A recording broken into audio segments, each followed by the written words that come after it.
Hello everyone. तो लो जी आ गया खेसारी लाल यादव जी और आस्था सिंह का एक बहुत ही बेहतरीन वीडियो सॉन्ग जो कि फुल वीडियो सॉन्ग में रिलीज हो चुका है और इसे लिखे हैं अखिलेश कश्यप जी और इसमें म्यूजिक दिए हैं VR वर्मा जी और इसे गाए हैं खेसारी लाल यादव जी और शिल्पी राज जी, जो कि बहुत ही बेहतरीन वीडियो सॉन्ग है। और वीडियो में खेसारी लाल यादव जी और आस्था सिंह जी, जो कि आपको स्क्रीन कवर दिखाई दे रहा है, जिस सॉन्ग का टाइटल रखा गया पढ़े जालू एतवार के, जो कि काफ़ी बेहतरीन वीडियो सॉन्ग है। और इसे गाए हैं खेसारी लाल यादव जी और शिल्पी राज जी, जो कि फुल वीडियो सॉन्ग में रिलीज हो चुका है आज 18 तारीख को सुबह 6:45 पे। तो आप लोग अभी तक नहीं देखिए तो जाइए और जाकर इसे देखिए, काफ़ी बेहतरीन वीडियो सॉन्ग है।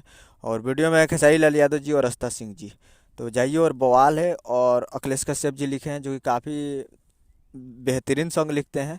तो जाइए और जाकर इसे सुन सकते हैं आप। Annapurna films Bhojpuri YouTube channel पे फुल वीडियो सॉन्ग आ चुका है, जो कि काफ़ी बवाल वीडियो सॉन्ग है। तो आप लोग अभी तक नहीं देखे तो जाइए और जाकर अन्नपूर्णा फिल्म्स पे देखिए, लोकगीत 2023 का है, बवाल है। तो जाइए और देखिए। उम्मीद कर रहा हूँ कि वीडियो अच्छा लगा हो तो चैनल को सब्सक्राइब करके बेल आइकन प्रेस कर दीजिए, ताकि ऐसे खेसारी लाल यादव जी के लेटेस्ट न्यूज़ जलाते रहें।